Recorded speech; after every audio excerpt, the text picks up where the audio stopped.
Halo teman-teman semua, selamat datang di podcast kelompok 5. Podcast yang membahas dunia teknologi dan pemrograman. Dengan saya Widya Karisma, dan di podcast ini kita bakal ngebahas salah satu konsep penting dalam pemrograman berorientasi objek, yaitu pewarisan atau inheritance. Topik ini sering di mata kuliah OOP, tapi jujur aja masih banyak yang bingung. Nah, biar pembahasannya makin jelas, aku sudah ditemani oleh narasumber kita hari ini.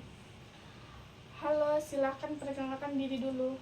Halo Widya Karisma dan halo juga teman-teman pendengar. Perkenalkan, aku Aprilia Dwi Cahyani, mahasiswa informatika. Semoga lewat podcast ini pembahasan tentang topik pewarisan atau inheritance bisa jadi lebih mudah dipahami oleh teman-teman semua. Baik, terima kasih Aprilia Dwi Cahyani sudah hadir di podcast kali ini. Kita langsung saja mulai dengan pembahasannya ya. Oke, sebelum masuk ke pertanyaan, sedikit gambaran dulu. Inheritance atau yang dikenal sebagai pewarisan. Pewarisan ini sering dibilang sebagai konsep turunan dalam OOP. Tapi sebenarnya maknanya lebih luas lagi dari itu. Nah, kita akan mulai bahas dari dasarnya dulu, guys. Pertanyaan pertama, sebenarnya apa sih yang dimaksud dengan pewarisan atau inheritance dalam pemrograman berorientasi objek? Oke, jadi inheritance atau pewarisan adalah konsep di mana sebuah kelas bisa mengambil atau mewarisi atribut dan metode dari kelas lain. Jadi, kelas yang menjadi sumber pewarisan biasanya disebut parent class atau superclass, sedangkan kelas yang mewarisi disebut child class atau subclass. Dengan inheritance, kita tidak perlu menulis ulang kode yang sama di banyak tempat. Kelas turunan otomatis juga memiliki sifat dasar dari parentnya, lalu bisa menambahkan atau memodifikasi perilaku sesuai kebutuhannya. Oke, jadi inheritance itu intinya adalah mekanisme pewarisan sifat antar kelas supaya kode bisa digunakan kembali. Nah, kalau begitu pasti ada tujuan khusus kenapa konsep ini dibuat. Tujuan utama penggunaan inheritance dalam OOP apa sih? Baik, tujuan utama inheritance atau reusability atau penggunaan ulang kode. Dengan inheritance, kita bisa menulis kode sekali di parent class, lalu digunakan oleh banyak child class. Selain itu juga, inheritance juga membantu membuat struktur program lebih rapi dan logis. Kelas-kelas yang saling berhubungan bisa dikelompokkan juga dengan jelas, sehingga program lebih mudah dipahami dan dikembangkan, terutama kalau proyek besar. Berarti inheritance bukan cuma soal teknis, tapi juga soal kerapian desain program. Supaya makin kebayang, kita coba lihat contoh sederhana. Oke, biar lebih gampang dipahami, bisa kasih contoh inheritance di kehidupan sehari-hari?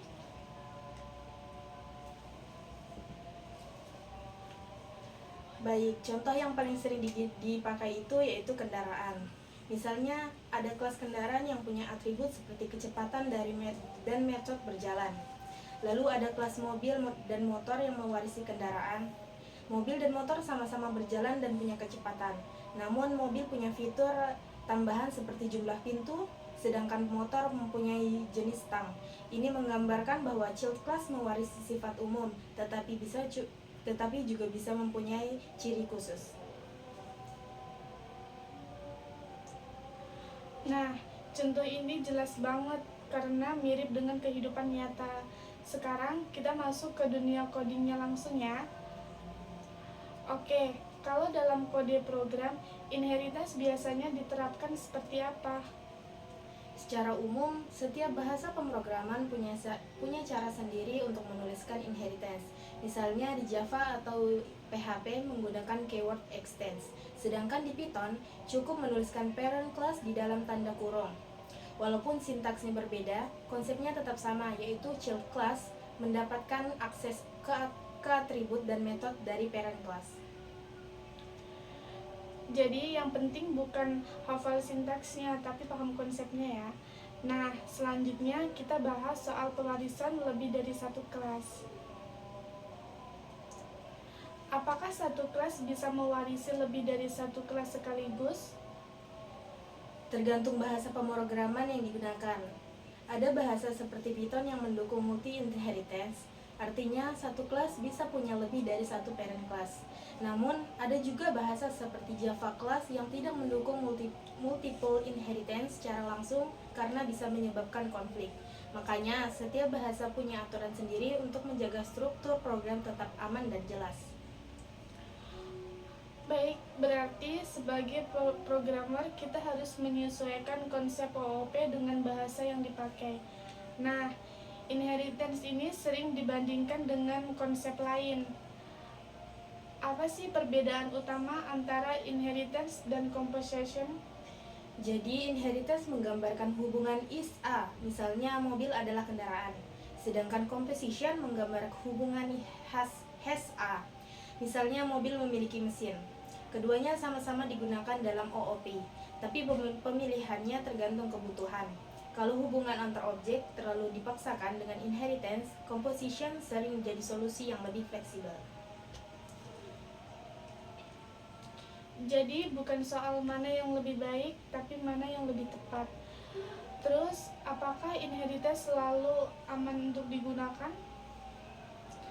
Oke, apakah inheritance selalu menjadi pilihan terbaik dalam desain program?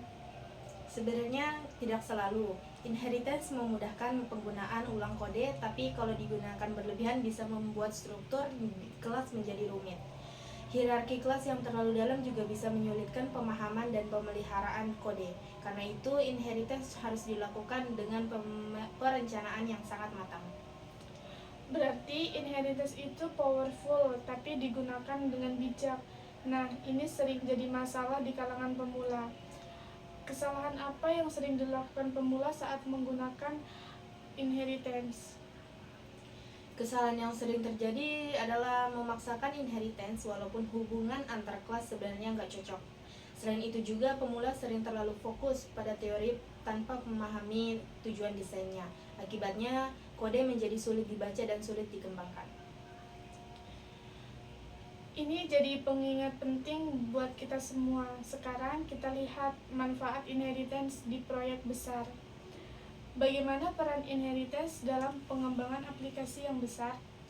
Oke, jadi dalam aplikasi besar, inheritance membantu menjaga konsistensi dan keraturan kode.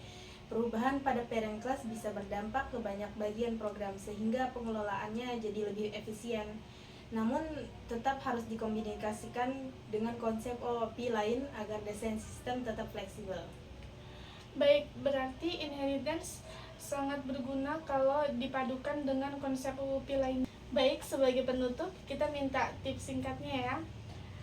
Terakhir, apa tips untuk mahasiswa agar lebih paham konsep inheritance? Jadi jangan hanya menghafal definisi, cobalah untuk membuat contoh kecil, memahami hubungan antar kelas, dan mempraktikannya langsung dalam kode. Dengan latihan dan pemahaman konsep, inheritance akan terasa jauh lebih mudah. Baik, jadi kuncinya ada di pemahaman dan latihan ya. Nah, itu tadi pembahasan lengkap kita tentang pewarisan dalam pemrograman berorientasi objek. Semoga obrolan ini bisa membantu teman-teman memahami inheritance dengan lebih jelas. Terima kasih untuk narasumber kita hari ini, Aprilia Dwi Cahyani, dan terima kasih juga untuk kalian yang sudah mendengarkan.